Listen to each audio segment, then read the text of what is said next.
اللهم صل على محمد وعلى ال محمد كما صليت على ابراهيم وعلى ال ابراهيم انك حميد مجيد. اللهم بارك على محمد وعلى ال محمد كما باركت على ابراهيم وعلى ال ابراهيم انك حميد مجيد. رب اشرح لي صدري ويسر لي امري واحلل عقدة من لساني يفقهوا قولي. ربي أدخلني مدخل صدق وأخرجني مخرج صدق واجعل لي من لدنك سلطانا نصيرا. سبحانك لا علم لنا إلا ما علمتنا إنك أنت العليم الحكيم. قال تعالى: إن المؤمنون إخوة فاصلحوا بين أخويكم واتقوا الله لعلكم ترحمون. கண்ணியத்துக்குரிய அல்லாஹ்வின் நல்லடியார்களே, அன்பார்ந்த பெரியோர்களே, சகோதர சகோதரிகளே, தாய்மார்களே, அல்லாஹ்வுடைய ரஹ்மத் இறங்கிக் கொண்டிருக்கக்கூடிய இந்த சந்தர்ப்பத்திலே அல்லாஹ்வுடைய இல்லத்திலே அல்லாஹ்வுடைய மஸ்ஜிதிலே நாம் அமர்ந்திருக்கிறோம். நம் மீது அல்லாஹ் கிருபை செய்வானாக. எல்லாம் புகழுக்கும் உரியவன் அல்லாஹ், அவனை தவிர வணக்கத்துக்குரியவன் வேறு நாயகன் அல்ல என்று அவனை போற்றி போர்த்தி வண்ணமாக இறைத்தூதர் பெருமானார் முஹம்மது முஸ்தபா ஸல்லல்லாஹு அலைஹி வஸல்லம் அவர்கள் மீது இறைவனுடைய சாந்தியின் சமாதானம் நிலச் செய்வானாக. அதை பின்பற்று வாழ்ந்த அந்த சஹாபாக்கள், தாபீன்கள், தபே தாபீன்கள், குலஃபாயின்கள், ராஷிதீன்கள், எண்ணற்ற நல்லடியார்கள் மீதும் குறிப்பாக நம் மீதும் இறைவனுடைய சாந்தியின் சமாதானம் நிலவச் செய்வானாக. கண்ணியம் நிறைந்த சகோதர சகோதரிகளே, அல்லாஹ்வுடைய மாபெரும் கருணையால் இந்த ஜும்மாவை நாம் அடைந்திருக்கிறோம் என்று சொன்னால் இதில் ஒரு நல்ல பலன்களை நாம் அடைய வேண்டும். அத்தகைய நிலையில உங்கள் மத்தியில் நாம் இன்று எடுத்துக்கொண்டது துவா செய்தல். பிறருக்காகவும் துவா செய்தல், நமக்காகவும் துவா செய்தல், நம்முடைய ஹிதாயத்திற்காகவும் துவா செய்தல். துவா என்று சொன்னால் ஒரு அத்துவாவு பில் இபாதா, அது ஒரு வணக்கமாகவே அல்லாஹ்வுடைய தூதர் ஸல்லல்லாஹு அலைஹி வஸல்லம் அவர்கள் கூறினார். துஆ என்பது ஒரு வணக்கமாக இருக்கிறது. அது செய்யும் போது செய்யக்கூடிய முறை கையாள வேண்டிய கட்டாய கடமைப்பட்டவர்களாக இருக்கிறது. ஏதோ துஆ செய்கிறோம் என்று சொன்னால் எல்லாரும் நின்று கொண்டு கையை தூக்கி கொண்டு ஒரு துஆ செய்ய பிறர் ஆமீன் சொல்ல, இவைகள் அல்ல.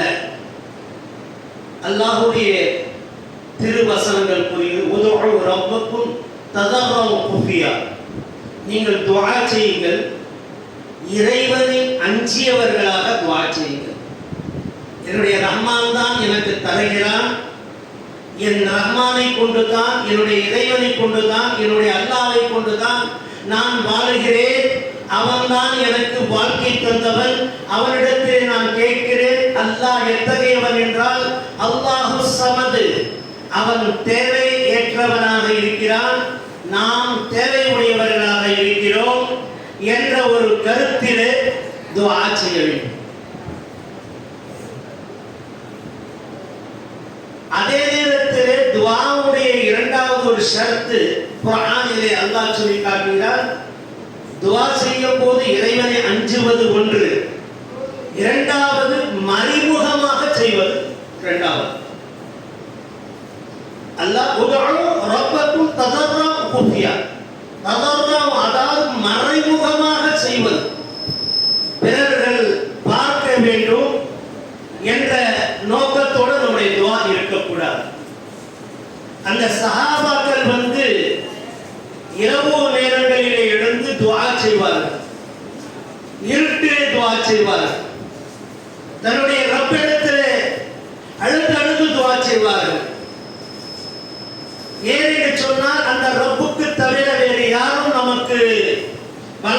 உடையவன் அல்ல என்ற உன்னதமான நோக்கத்தோடு துஆ செய்வார்கள். துஆ என்பது ஒரு மறைமுகமாகவும் அந்தரங்கமாகவும் செய்யக்கூடியது துஆ. சில துஆக்கள் இருக்கிறது பயங்கரமாக யாராவது நம்மளை துஆ செய்யுமாறு சொன்னால் உடனே நாம் அல்லாஹ் உன்னை நல்லா வைக்கின்றோம் என்று அவருக்கு முன்னாடி சொல்லுவது, உனக்கு கிருபை செய்யட்டும் என்று சொல்லுதல், அல்லது உன் மீது அல்லாஹ் ரஹமத் செய்யட்டும் என்பதல், அல்லது உனக்கு நோய்வாய்ப்பட்டிருந்தால் நிவாரணம் வழங்கு என்று பிரார்த்தித்தல், இவைகள் எல்லாம் சில வார்த்தைகளால் ஏற்படக்கூடிய துஆக்கள். சில துஆக்கள் இருக்கிறது கையேந்தி துஆ கேட்கக்கூடிய துஆக்கள் இருக்கிறது. சில துஆக்கள் இருக்கிறது மனதுக்குள்ளாரை தன்னுடைய உள்ளங்களுக்குள்ளாரை துஆ செய்தல். துஆ என்று சொன்னால் இப்ப பாத்ரூமுக்கு போறோம், அல்லாஹும்ம இன்னி அஊது பிக மினல் குபுஸி வல் கபாயிஸ், வாயத்திறந்து சொல்ல தேவையில்லை, எதுக்குள்ளார சொல்லிக்கணும், மனசுக்குள்ளார சொல்லிக்கிட்டு இடது காலை உள்ள வைத்து போவது. மஸ்ஜிதுக்குள்ளார வரும்போதே அல்லாஹும்ம அஃதாதி அல்லாஹ் ரஹ்மத்துக்கு என்று ரெண்டு கையை தூக்கி சொல்லணும்னு அவசியம் இல்லை. தூங்கும் போது அல்லாஹும்ம பிஸ்மிக அமுத்து வாஹியா என்று சொல்லிட்டு தூங்குற ரெண்டு கையை தூக்கிட்டு துஆ செய்யணும்னு அவசியம் இல்லை. இதே மாதிரி ஒழு செய்வதற்காக பிஸ்மில்லாஹ் என்று ஆரம்பிக்கிறோம், அந்த நேரத்தில் கையெழுத்து துஆ செஞ்சுட்டு நாம ஒழு செய்யணும்னு அவசியம் இல்லை. ஒழு முடிச்சிட்ட பிறகு கையெழுத்தணும் துஆ செய்யறதுக்கு அவசியம் இல்லை. இந்த மாதிரி சில துஆக்களுக்கு கையை ஏந்துவதற்காக அனுமதிக்கப்பட்டிருக்கிறது, சில துஆக்கள் கை ஏந்து அனுமதிக்கப்படவில்லை. இந்த கை ஏந்துதல முறைப்பாடுகள் இருக்கிறது. சிலர்கள் நத்தி வரை தன்னுடைய கையை தூக்குவார்கள், சிலர் தோல் புஜத்தில் வரை தூக்குவார்கள், ரெண்டு கையை விரித்து தூக்குவார்கள். இவைகள் எல்லாம் தன்னுடைய ரப்பை எவ்வாறு நீ அழைக்க வேண்டுமோ அவ்வாறு நீ அழைக்க இருந்தாய். இவை துஆக்களுடைய முறை தனியாக இருக்குது. இங்க சொல்ல வேண்டிய கருத்து என்னன்னு சொன்னால், துஆவுக்கு நாம் மனப்பூர்வமாக துஆ செய்ய வேண்டும். துஆ என்பது பயபக்தி இருக்கணும், உள்ளத்துல அஞ்சக்கூடிய அளவில் அல்லாஹ் தான் கொடுக்கிறான், அல்லாஹ் தான் வாங்குகிறான் என்ற உன்னதமான நோக்கம் உள்ளத்தில் துஆவில் இருக்கணும். அதே நேரத்தில் மறைமுகமாக ஒரு துஆகளும் இருக்க வேண்டும் என்பதை இங்கே எடுத்து காட்டுகிறது. பாருங்கள், அல்லாஹ்வுடைய தூதர் ஸல்லல்லாஹு அலைஹி வஸல்லம் உடைய காலத்திலே அல்லாஹ்வுடைய தூதர் ஸல்லல்லாஹு அலைஹி வஸல்லம் அவர்கள் என்ன செய்கிறார்கள் என்று சொன்னால், சஹாபாக்கள் அவரிடத்தில் சொல்வார்கள், நீங்கள் எனக்காக துஆ செய்யுங்கள் அப்படின்னு கேட்பார். அல்லாஹ்வுடைய தூதர் ஸல்லல்லாஹு அலைஹி வஸல்லம் சரிப்பா துஆ செய்யலாம் அப்படின்னு சொல்லி அனுப்புவார். இந்த மாதிரி 70,000 மக்கள் எந்த ஒரு கேள்வி கணக்கு இல்லாமல் அவர்கள் சுவர்க்கம் போடுவார்கள், ஓதி பார்க்காதவராகவும் இருப்பார்கள் என்று ஒரு ஹதீஸ் இடம்பெறுகிறது. அப்போது ஒரு சஹாபி சொல்கிறார்கள், அல்லாஹ்வுடைய தூதரே எனக்கு அதில் பங்கிடுவதற்காக துஆ செய்யுங்கள் அப்படின்றார். துஆ பிறருக்காக துஆ செய்வதற்காக இங்கே ஹதீஸ்கள் இடம்பெறுகிறது. என்ன இப்போ நாம சொல்றோம், உடனே எனக்காக துஆ செய்யுங்கள். துஆவுடைய ஒரு பிச்சை எடுக்கிற மாதிரி. துஆ என்பது ஏதோ காசு பணம் கேட்க மாட்டாங்க, காசு இருந்தா கொடுங்க அப்படின்னா ஒரு பிச்சை எடுக்க மாதிரி. ஆனா துஆவுக்கு யாரும் கீழே மேல பார்க்க மாட்டாங்க. பிச்சைக்காரனுக்கு துஆ தரும் அப்படின்னு சொல்லுவோம். பிச்சைக்காரனுக்கு காசு கொடுக்கும் போது கூட துஆ செய்யுங்கன்னு சொல்லுவாங்க. இந்த துஆ ஒரு பிச்சைக்காரனிடத்திலும் கூட கேட்போம். நாம பிச்சை போடுறோம், அவனுடைய துஆ கேட்போம். இந்த துஆ கேட்பதும் அதே நேரத்தில் துஆ செய்வதும், இது இரண்டும் இருக்கிறது. ஒரு பெரிய சவாபை ஏற்படுத்தி தரக்கூடியதாக, தன்னுடைய வாழ்வை மாற்றி தரக்கூடியதாக இருக்கிறது. உதாரணத்திற்காக சென்ற வாரத்தில் நாம ஒரு வாலிபர் மிகவும் வேதனைக்குரியவராக இருந்தார், அவருக்காக பிரார்த்தனை செய்யுங்கள் என்று நாம் சொன்னோம். இந்த வாரத்தில் அவருக்கு ரிசல்ட் என்ன? எல்லா மக்களும் நீங்க ஜும்மாவுக்கு வந்தவங்க எல்லாரும் துஆ செஞ்சாங்க. உண்மையான விஷயம் தான், அந்த சின்ன வாலிபன் அவனுக்கு காலேஜில் படிக்கக்கூடிய ஒரு பையன் அவனுக்காக துவா செய்யுங்கள் என்று சொல்லும் போது நம்ம ஜமாத்துடைய சார்பாக கேட்டு பண்ணோம். அப்போ கேட்ட உடனே அவர் என்ன துவா கேட்டனால இந்த வாரம் ரிசல்ட் கிடைக்கிறது, அவர் நல்லா இருக்கிறாரு, எந்த ஆபரேஷனும் தேவையில்லை, டாக்டரே ஆயிட்டாரு, தோல்வி அப்படிங்கிறார். யாருடைய பிரார்த்தனை யாருக்கு ஏற்றுக்கொள்ளப்படும் என்பதை யாருக்கும் தெரியாது. இது ஒரு மறைமுகமான ரகசியமானது. அவர் அழுது துவா கேட்டாருப்பா. யாரு? அந்த பாய் வந்தார். அந்த பாயை அந்த பையனுக்காக ரொம்ப அழுது துவா கேட்டார். அது அப்படியல்ல துவா. துவா மறைமுகமாக செய்வது. யாருடைய துவாவை அல்லாஹ் ஏற்றுக்கொள்வான் என்பதை எவருக்கும் தெரியாது. அது ரப்புல் ஆலமீன் மட்டும் தான் தெரியும். துவாவுடைய ரகசியம் மட்டும்தான். தொழுகைக்கு, இபாதத்திற்கு, மற்ற வணக்க வழிபாடுகளுக்கு நீங்கள் காட்டலாம். ஆனால் துவாவை காட்ட முடியுமா என்றால் காட்ட முடியாது. இது ஒரு ஆள் தொழுதுட்டு அப்படி போறாரு, அவர் தொழுதுட்டு போறாரு, துவாவும் கேட்காம அப்படின்னு நாம சொல்றோம். ஆனா அவருடைய தொழுகை முடிஞ்சு இமாம் சலாம் கொடுத்ததுனால அவருக்கு அவருக்குள்ள தொடர்பு முடிஞ்சு போச்சு. அவர் எங்க உட்கார்ந்தவனாலும் துவா கேட்கப்படலாம். ஆனால் அவர் எப்படி இருக்கலாம், அதான் அவருக்கு உரியது. இந்த துவா என்பது மிக அவசியமான ஒரு விஷயமாக கருதப்படுகிறது. ரகசியமாக துவா செய்தல். இதுதான் அல்லாஹ் தஆலா 7வது அத்தியாயத்தில் 55வது வசனங்களில் சொல்லி காட்டுகிறான். அத்துவா வதுஉ ரப்பக்கும் ததர்ருன் குஃபியா என்று சொல்லி காட்டுகிறான். இன்னொரு இடத்துல அல்லாஹ் ரப்பல் ஆலமீன் சொல்லி காட்டுறான். வைதா சஅலக இபாதி அன்னி ஃபஇன்னி கரீம் உஜீபு தஅவத தஅ இதா தஅன் ஃபல்யஸ்தஜீபு லீ வல்யுமினு பி லஅல்லகும் யஷ்குரூன். வைதா சஅலக இபாதி அன்னி ஃபஇன்னி கரீம். அடியார் ஒருவர் வந்து அல்லாஹ்வுடைய தூதரிடத்திலே கேட்கிறார். ஒரு சஹாபி வந்து அல்லாஹ்வுடைய தூதரிடத்திலே கேட்கிறார், அல்லாஹ்வுடைய தூதரே, அல்லாஹ் எங்கே இருக்கிறார்? துஆ செய்யணுமா இல்லையா? அந்த அல்லாஹ் எங்கே இருக்கிறான் என்று கேட்கிறார். அப்போது ரசூலுல்லாஹி ஸல்லல்லாஹு அலைஹி வஸல்லம் கொஞ்சம் மௌனம் சாதிக்கிறார். என்னடா பதில் சொல்வதற்கு அல்லாஹ் எங்கே இருக்கிறான் என்று சொன்னா எப்படி சொல்வதற்கு கொஞ்சம் மௌனம் சாதிக்கும் போது ஜிப்ரீல் அலைஹிஸ்ஸலாத்து வஸ்ஸலாம் இறங்கி வந்து மக்களுக்கு சொல்லுங்கள் என்று அல்லாஹ் சொன்னதாக சொல்லி தர்றாங்க. வைதா சஅலக இபாதி அன்னி ஃபஇன்னி கரீம். உன்னுடைய ரப்பு எங்கே இருக்கிறான் என்று சொன்னால் ஃபஇன்னி கரீம். உன்னுடைய நாடின் நரம்பு இருக்கு இல்லையா, எந்த நரம்பு அறுபடவில்லையோ அதுவரை நீங்கள் மௌத்தாக மாட்டீங்க. அந்த நாடி நரம்போடு நெருக்கமாக உன்னுடைய இரட்சகன் இருக்கிறான், உன்னுடைய அல்லாஹ் இருக்கிறான், உன்னுடைய ரப்புல் ஆலமீன் உன்னை பாதுகாக்கக்கூடியவன் இருக்கிறான் என்றார். வைதா சஅலக இபாதி அன்னி ஃபஇன்னி கரீம் உஜீபு தஅவத தஅ இதா தஅன். நீ கேட்கிறன்னு சொன்னா உடனே அல்லாஹ் பதில் சொல்லுகிறான். எப்படி பாருங்க, நம்ம ஏதாவது கேட்கிறோம்னு சொன்னா கேட்டோன்னு பதில் சொல்றாங்க. பணக்காரன் மட்டும் பதில் சொல்வான்னு எதிர்பார்க்க கூடாது. ஹஜரத்து தான் பதில் சொல்வாருன்னு தெரியாது. அல்லாஹ் யாரை கேட்டாலும் சரி பதில் சொல்வான். பெரிய ஹஜரத்துக்கு நான் போனேன், அவரை போய் நான் துவா கேட்க சொன்னேன், அவர் ரொம்ப அழுது துவா கேட்டாரு, என் புள்ள நல்லா ஆயிட்டான். கிடையாது. பெரிய ஹஜரத்து சின்ன ஹஜரத்து யாரும் கிடையாது. நீ போட்டு அந்த பிச்சை காசு, அந்த பிச்சைக்காரனுடைய துவா கூட அதுல இருக்காது. ஒரு முறை நடந்த ஒரு சம்பவத்தை இங்கே நினைவுபடுத்தவே நான் ஆசைப்படுகிறேன். சவுதி அரேபியாவில் நான் இருக்கும்போது அவனுடைய முதலாளியுடைய மனைவிக்கு உடல்நிலை பாதிக்கப்பட்டு இருக்கிறது. இவ்வளவு டாலர், இவ்வளவு அவருக்கு செலவாகும்னு சொல்லிட்டு இத்தனை ரியால்னு சொல்லிட்டான். அவன் பணத்தை பொறுக்கி இறுக்கி காரில் எடுத்துட்டு போறான். போகும்போது காரை நிறுத்தி பெட்ரோல் போடும்போது ஒரு பிச்சைக்காரன் காசு கேட்கிறான். அதுவரை தன்னுடைய மனைவி ரொம்ப சீரியஸாக இருக்கிறாங்கன்னு சொல்றாங்க. ரொம்ப சீரியஸான நிலைமையில இருக்கு, சீக்கிரமா அந்த பணத்தை கட்டினா ஆபரேஷன் பண்ணிடலாம் அப்படின்னு. இவர் என்ன செய்யறாரு, அந்த பிச்சைக்காரனுக்கு அந்த காசு வந்து எடுத்து கொஞ்சம் ரியால்களை கொடுக்குறாரு.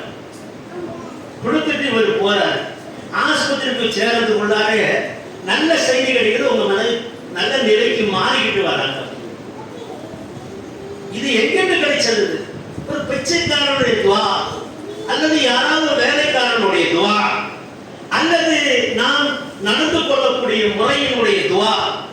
நல்ல காரியங்களுடைய துஆ, இவைகளை கொண்டு தான் நாம் நற்காரியங்கள் நடந்து கொண்டிருக்கிறது. ஆனால் நாம் நினைச்சுக்கிட்டோம் நம்மளுடைய அறிவை கொண்டு, நாம நினைப்பை கொண்டு, நாம் செயல்படக்கூடிய நிலையை கொண்டு தான் நல்லது நடக்கிறது அப்படின்னு நினைக்கிறோம். கிடையாது. ஒரு எதிர்பாராத ஒரு சகோதரர் நல்ல நிலையில் இருக்கிறார். நாளை நான் குர்பானி கொடுக்கிறேன் என்று பணத்தை வைத்திருக்கிறார்கள். திடீரென்று அன்று மாலையே தன்னுடைய தந்தை மௌத்தாகிறார். மௌத்தாகிறதுக்கு முன்னாடி அவர் உடல்நிலை சரியில்லாமல் ஆகிறார். உடல்நிலை சரியில்லாமல் ஆனவுடன் பணத்தை எல்லாம் எங்க செலவு பண்றார்? ஆஸ்பத்திரிக்கு செலவு பண்றார். செலவு பண்ணி கடைசியில மரணத்தை அடைக்கிறார். கொண்டாந்தா மரணத்தை சென்று குர்பானி கொடுக்க முடியும், குர்பானி கொடுக்க முடியல.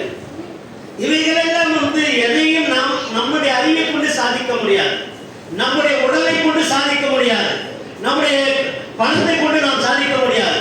நாம் சாதிப்பதெல்லாம் ஒரே இறைவன் அல்லாஹ், அவரை கொண்டுதான் நாம் சாதிக்க முடியும் என்பதை உணர்ந்து கொள்ள வேண்டும்.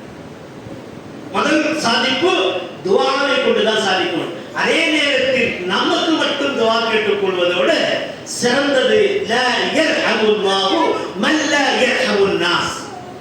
அல்லாஹ் என்ன சொல்றானா, அல்லாஹ்வுடைய தூதர் ஸல்லல்லாஹு அலைஹி வஸல்லம் சொல்றாங்க, லா யர்ஹமுல்லாஹ் மன் லா யர்ஹமுன் நாஸ். நீங்கள் பிறர் மீது இரக்கம் காட்டும் போது அல்லாஹ் உங்கள் மீது இரக்கம் காட்டுவான். நீங்கள் பிறர்களுக்கு துஆ கேட்கும் போது அல்லாஹ் உங்களுக்காக தானாக துஆ கேட்காமலே கிடைக்கும் உங்களுக்கு. புரிஞ்சுச்சா? இது ஒரு முக்கியமான செய்தி.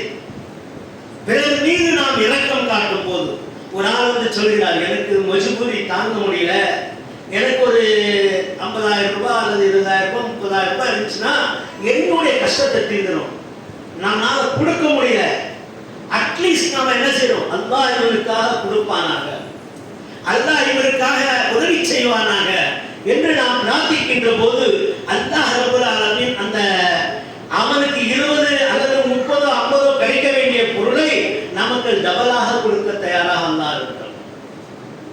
ஒன்றுக்கு இரண்டாக நமக்கு திருப்பி அல்லாஹ் கொடுப்பான். அதே போல லுக்மான் அவர்களுடைய சம்பவத்தை நாம் பார்க்கும்போது லைன் சக்கரத்தும் அதிதன்னக்கும் என்று சொல்லி காட்டுறாங்க. லுக்மானுடைய சூறாவில் அல்லாஹ் சொல்லி காட்டுறான், என்ன லைன் சக்கரத்தும் அதிதன்னக்கும், நீங்கள் இருக்கிறது போதும் என்று நீங்கள், நமக்கு இருக்குது காசு பணம் இதெல்லாம் இது போதும், நம்ம ஒன்றும் ஆசைப்படக்கூடாது அப்படின்னு மனப்பக்குவத்தை ஏற்படுத்தினால் அல்லாஹ் ரப்பல் ஆலமீன் என்ன செய்வானா, அவன் சுக்ர் செய்ததன் காரணமாக, போதும் என்று மனம் நினைத்ததன் காரணமாக அவனுக்கு மீண்டும் தருகிறேன். ஆனால் நீங்கள் சுக்ர், உலக விஷயத்தில் சுக்ர் செய்யுங்கள், இபாதத்தை விஷயத்தில் நீங்கள் என்ன செய்யுங்கள், அதிகப்படுத்துங்கள். அந்த தொழுகை முடிஞ்ச பிறகு ஒரு துஆ இருக்கிறது, அல்லாஹும்ம ஐன்னி அலா ஸிக்ரிக வ ஷுக்ரிக வ ஹுஸ்னி இபாதத்தி. யா அல்லாஹ், எனக்கு சுக்ர் செய்வதற்காக, நன்றி செலுத்துவதற்காக, அல்லாஹும்ம ஐன்னி அலா ஸிக்ரிக, ஸிக்ர் செய்வதற்காக, அல்லாஹ்வை வணங்குவதற்காக, அதே நேரத்தில் வ ஷுக்ரிக, சுக்ர் செய்வதற்காக, நன்றி செலுத்துவதற்காகவும், வ ஹுஸ்னி இபாதத்தி, அழகிய வணக்க வழிபாடுகளை செய்வதற்காக எனக்கு வாய்ப்பை வழங்குவாயாக என்று நீங்கள் அல்லாஹ்விடத்தில் அதிகமாக துஆ கேளுங்கள்.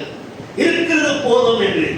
நம்ம ஒரு முன்னாடி ஒரு அழகான சட்டையை போட்டு வந்துடுறாரு, ஆஹா அந்த மாதிரி சட்டை நமக்கு கிடைக்கும், இது போதும் நமக்கு, இந்த சட்டை போதும், இந்த கமிஷ் போதும், இந்த சிப்பா எனக்கு போதும், அவர் என்ன போட்டிருக்கிறது அதான் நான் தான் எனக்கு அதிகமாக தருவான் என்ற எண்ணங்கள் உள்ளங்களிலே கொண்டாடுங்கள். இப்படி நம்முடைய மனப்பக்குவங்களை கொண்டாடும் போது அல்லாஹ் ரப்பல் ஆலமீன் தானாக தமக்கு உதவி செய்வார். அதாவது பிறருக்காக நாம் துஆ செய்யும் போது அல்லாஹ் நம்மளை உயர்த்துவார். ஒரு எத்தீமானவர் அல்லாஹ்வுடைய தூதர் ஸல்லல்லாஹு அலைஹி வஸல்லம் அவர்களுக்கு அவர் பிறப்பு நேரத்திலே எத்தீமாக பிறந்தவர். 6 மாதங்கள் வயிற்றிலே கர்ப்பமாக இருந்த நபிகள் நாயகம் ஸல்லல்லாஹு அலைஹி வஸல்லம் அவருடைய தந்தை மௌத்தாகிவிட்டார். அதற்கு பிறகு 6 வருடங்கள் 5-6 வருடங்கள் கழியும் போது தாயும் மௌத்தாகி விட்டார்கள். இப்படி மௌத்தான அந்த எத்தீமாக வளர்ந்தவர், நிறைய பேர் சொல்லுவாங்க தரதலையா இருக்காமாரு அப்படின்வாங்க. தாய் தந்தை இல்லாத புள்ள தரதலை புள்ள அப்படின்னு பேர் சொல்லுவாங்க. ஆனா நபிகள் நாயகம் ஸல்லல்லாஹு அலைஹி வஸல்லமுடைய அந்த மனப்பக்குவம், அந்த அழகு தன்மைகள் இருந்தது, அதுதான் அவரை உயர்த்தியது.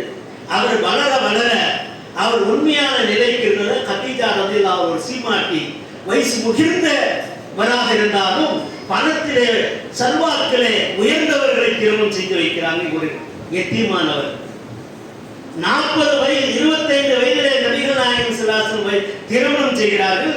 40 வயதிலே மக்காவுக்கு செல்கிறார்கள். காபாவிலே சுத்தி பார்க்கும் போதெல்லாம் அசிங்கமாக காணப்படுகிறது.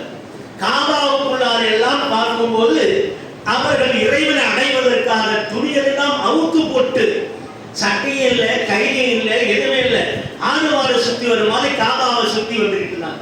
இது பார்க்கறதுக்கு அசிங்கமா இருந்துச்சுன்னு சொன்னா, ஹிரா என்ற குகையிலே உட்கார்ந்து ஹிரா குகையிலிருந்து வணங்கி கொண்டிருந்த போதுதான் அவர்கள் இந்த அசிங்கத்தை பார்க்க விரும்பாத ஒரு மனிதனாக இருந்தனால்தான் அல்லாஹ் சுப்ஹானஹு வ தஆலா அவர்களை நபியாக ஆக்குகிறார். இது ஞாபகம் வைத்துக் கொள்ள. அந்த இடத்துல எப்போ தம்மை தாங்கள் பரிசுத்தமாக்கி கொண்டு நன்றி செலுத்தியவராக அந்த ஹிரா என்ற குகைக்கும் காபாவுக்கும் பல மைல் தூரங்கள் இருக்கக்கூடிய இடத்திலும் அவர்கள் அங்கே சென்று இபாதத்தில் ஈடுபடுகிறார்கள். அப்பதான் வஹி கிடைக்கிறது, நீங்கள் நபியாக மாறுகிறார்கள். நபியாகி அவர் எத்தீமானவர் தான் அந்த மக்காவுக்கு தலைவராக மாறார். மக்களுக்கே தலைவர், எல்லா நபிமார்களுக்கும் தலைவர். இவைகளுக்கு காரணம் என்ன? அந்த இஹ்லாஸ், அந்த மனப்பக்குவம், அந்த தூய்மை, பிறருக்கு நலன் நாட வேண்டும், பிறரை நலம் கருத வேண்டும் என்ற ஒரு எண்ணம். தாயிப் நகரத்திற்கு பிரச்சாரத்திற்கு போகிறார்கள். தாயிப் நகரத்திலே மக்கள் அடித்து அவருடைய உடம்பெல்லாம் சலரை போன்று ஆக்கிவிட்டார்கள். உடம்பெல்லாம் ரத்த காயத்தோடு வந்து அல்லாஹ்விடத்திலே அந்த ரத்தத்தை எல்லாம் தொடித்தவனமாக அப்படியே ஒரு பேரித்த மரத்துடைய தோட்டத்தில் உட்கார்ந்து துஆ செய்கிறார்கள். அப்போது ஜிப்ரீல் அலைஹிஸ்ஸலாத்து வஸ்ஸலாம் வந்து ஆறுதல் சொல்கிறார்கள். அந்த நேரத்தில் அல்லாஹ்வுடைய உத்தரவு என்ன வருகிறது? இந்த தாயிப்புடைய மலை இருக்குல்லங்க, 2 மலைகளுக்கு மத்தியில் தாயிப் இருக்கு. அந்த மலையை ஒன்றாக ஆக்கி விடுகிறோம், முஹம்மதே நீ கட்டளையிட்டால் என்றார். முஹம்மதே நீ கட்டளையிட்டால் நாம் என்ன செஞ்சிடுவோம்? மலையை 2த்தையும் சேர்த்து இந்த தாயிப் நகரமே இல்லாம அழைத்து விடுவோம். அல்லாஹ்வுடைய தூதர் ஸல்லல்லாஹு அலைஹி வஸல்லம் அந்த இடத்திலே துஆ செய்தார்கள். என்ன துஆ செய்தார்கள்? யா அல்லாஹ், இந்த மக்களை இப்படி அழித்து விட்டால் அழிந்து விடுவார்கள்.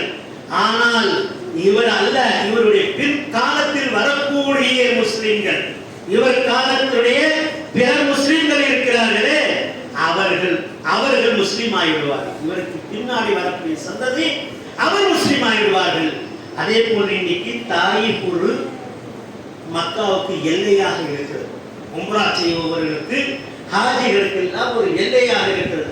அங்கே எஹ்ராம் கட்டி தான் வர வேண்டும் என்பதை, அதற்கான விதிமுறைகளை இன்னைக்கு நாம் பார்க்கிறோம். அந்த தாயிப் நகரமே எல்லாமே முஸ்லிமாக மாறி இருக்கிறார். அல்லாஹ் ரப்பல் ஆலமீன் கொடுத்த ஒரு கிஃப்ட். இந்த மாதிரி அவர் நல்ல துஆ செய்தார். இதே போல ஒரு கடைசி ஒரு சம்பவத்தை சொல்லி முடிக்கிறேன். அன்புக்குரிய தோழர்களே, அல்லாஹ்வுடைய தூதர் ஸல்லல்லாஹு அலைஹி வஸல்லம் இடத்துல வந்து என்ன சொல்றாங்க, அபூபக்கர் சித்தீக் ரலியல்லாஹு அன்ஹு உங்களுக்கு சுவர்க்கத்துடைய எல்லா வாயில்களையும் அழைக்கப்படும் என்று அல்லாஹ்வுடைய தூதருக்கும் துஆ செய்யுங்கள் என்று உமர் இப்னு கத்தாப் ரலியல்லாஹு அன்ஹு சொல்றாங்க. அல்லாஹ் உனக்கும் செய்யட்டும் அப்படின்றாங்க. நம்ம நிறைய துஆக்களை வந்து துஆக்களை செய்யுங்கள் கேட்கும்போது துஆ செய்வதற்காக முற்படுறாங்க. ஆனால் ஒரு சம்பவம் இடம்பெறுகிறது. ஒரு பெண்மணி வராங்க. அல்லாஹ்வுடைய தூதருடைய துஆ அல்லாஹ் கண்டிப்பா ஏற்றுக்குவான்ற நம்பிக்கை இருந்துச்சு. அந்த பெண்மணி வராங்க. அல்லாஹ்வுடைய தூதர் ஸல்லல்லாஹு அலைஹி வஸல்லம் இடத்துல வந்து, அல்லாஹ்வுடைய தூதரே, எனக்கு காக்கா வலிப்பு, அதாவது கை கால் ஈசுப்பு ஏற்படுது, அந்த நோய் வந்துடுது. இந்த நோயினால் நான் கடும் வேதனைப்படுகிறேன். அல்லாஹ்வுடைய செய்யுங்கள் என்றார்.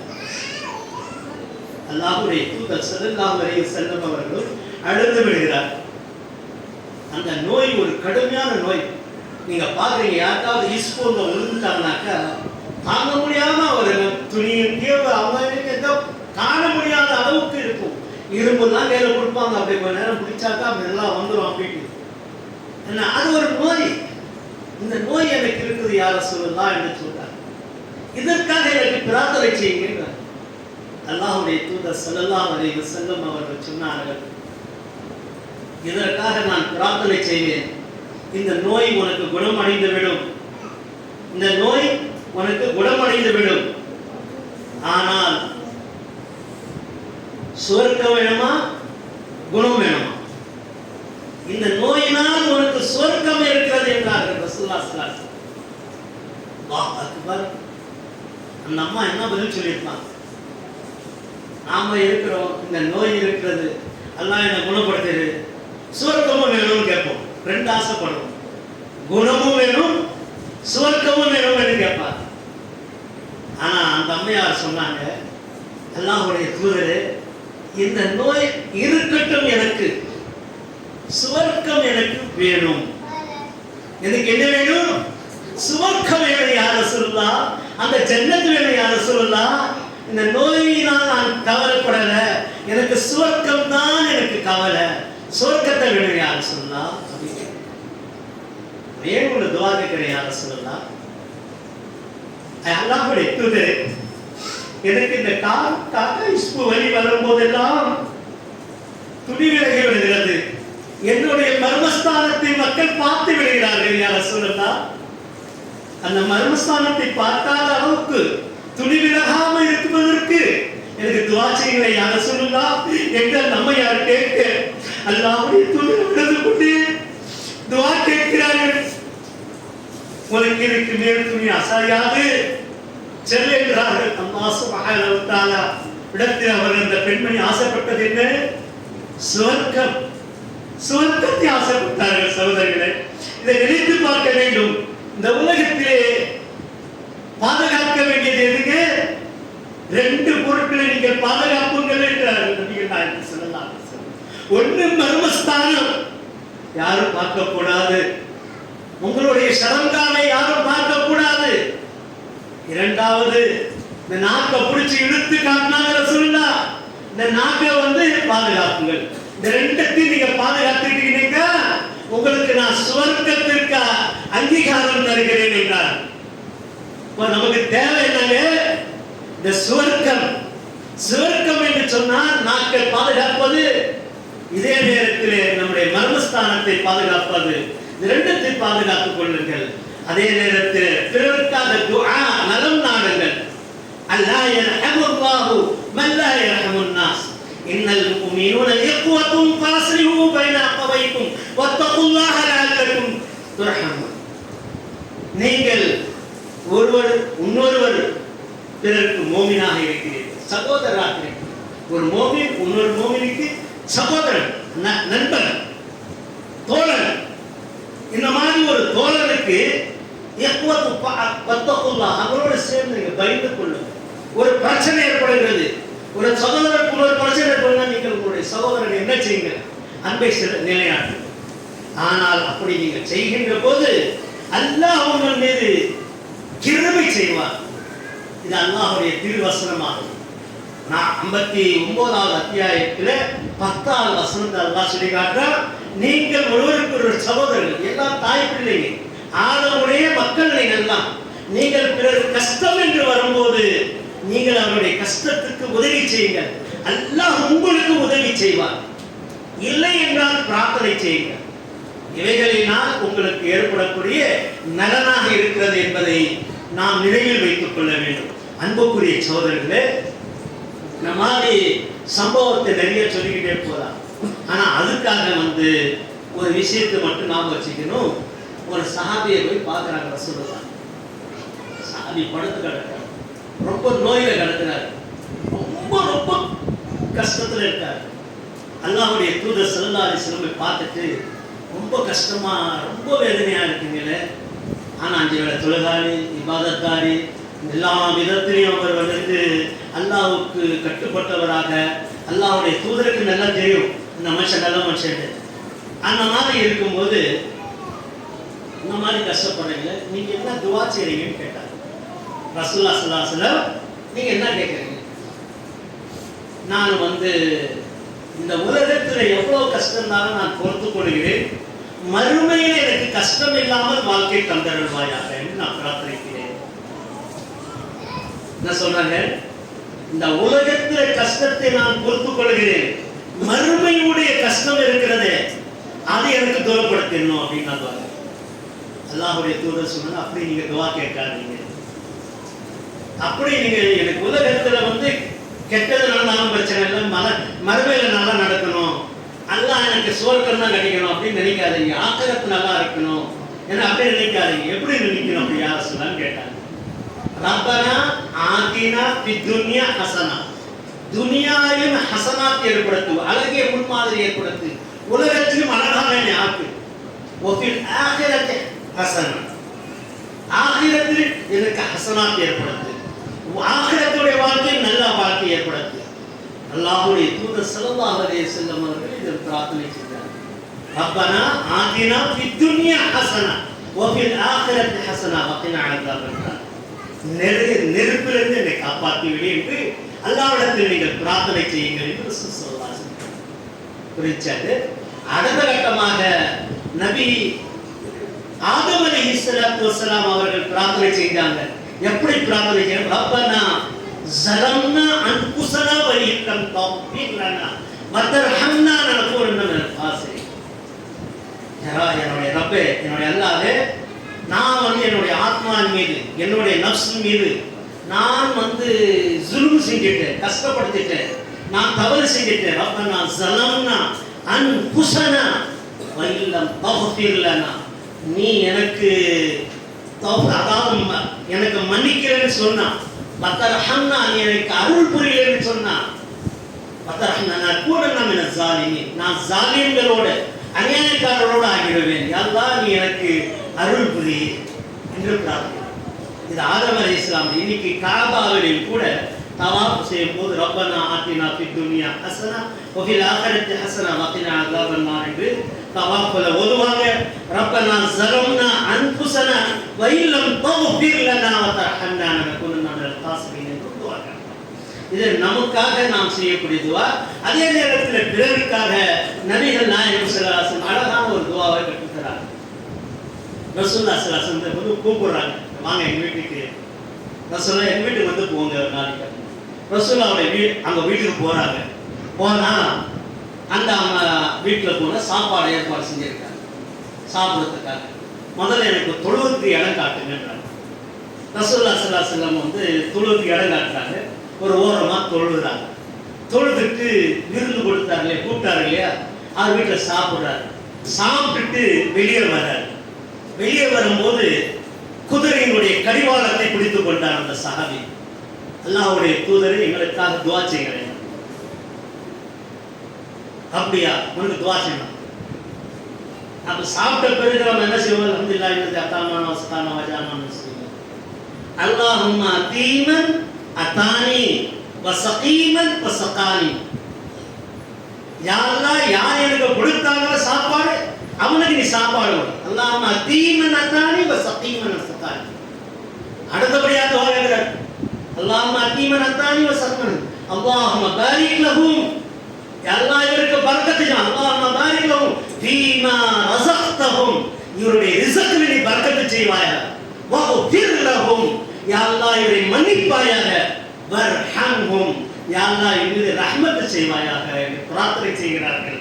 இந்த கடிவாளத்தை விடுறார்கள். ரசூலுல்லாஹி ஸல்லல்லாஹு அலைஹி வஸல்லம் போயிடுறாங்க. அதனால வந்து பிறருக்கு துஆ கேட்கிறது, பிச்சை கேட்கிறது கேட்கலாம், கேட்க வேண்டியது கேட்கிறது. அதே நேரத்தில் நாம் செய்ய வேண்டிய கட்டாய கடமை எவ்வளவு முடிந்த மனப்பூர்வத்தில் நாம் துஆ செய்வது. அல்லாஹும்ம பாரிக் லஹும் ஃபீமா ரஸக்தஹும் வஃபிர்ஹும் வர்ஹம்ஹும் அன்த கைருர் ராஹிமீன். இப்படி பல துஆக்கள் இடம்பெறுகிறது. அன்புக்குரிய தோழர்கள், அல்லாஹ் நேரடியார்களே, நேரம் சென்று கொண்டே போகும். ஆனால் நாம் துஆவுடைய பிறருக்காக துஆ கேளுங்கள் சொன்னால் கேலியா நினைப்பாக நம்ம நினைக்கக்கூடாது. துஆ கேளுங்கள் சொல்வது ஒரு நோய் வாய்ப்பட்டவுடன் துஆ கேளுங்கள் என்று சொல்வது மிக மிக சிறந்ததாக இருக்கிறது. அதை எப்பேற்பட்ட நோயாகவும் மாறலாம். அந்த நோயிலிருந்து பாதுகாப்பு பெறுவதற்காக நாம் பிறரிடத்தில் துஆ செய்யுங்கள் என்று கட்டாயம் கேட்க வேண்டும். அது ஏழையோ பணக்காரனோ ஆலிமோ ஜாலிமோ யார் இருந்தாலும் சரி எல்லோரிடத்தில் துஆ கேட்க வேண்டும். அப்படி அது ஒரு பிச்சை, அது கேட்கும் போது அல்லாஹ் தஆலா அவன் மனப்பூர்வமாக கொடுக்க தயாராக இருக்கிறான். பிறர் மீது நலம் நாடுங்கள், அல்லாஹ் மீது நலம் நாடுவான். ربنا تقبل دعانا انك انت السميع العليم وتب علينا انك انت التواب الرحيم والحمد لله رب العالمين.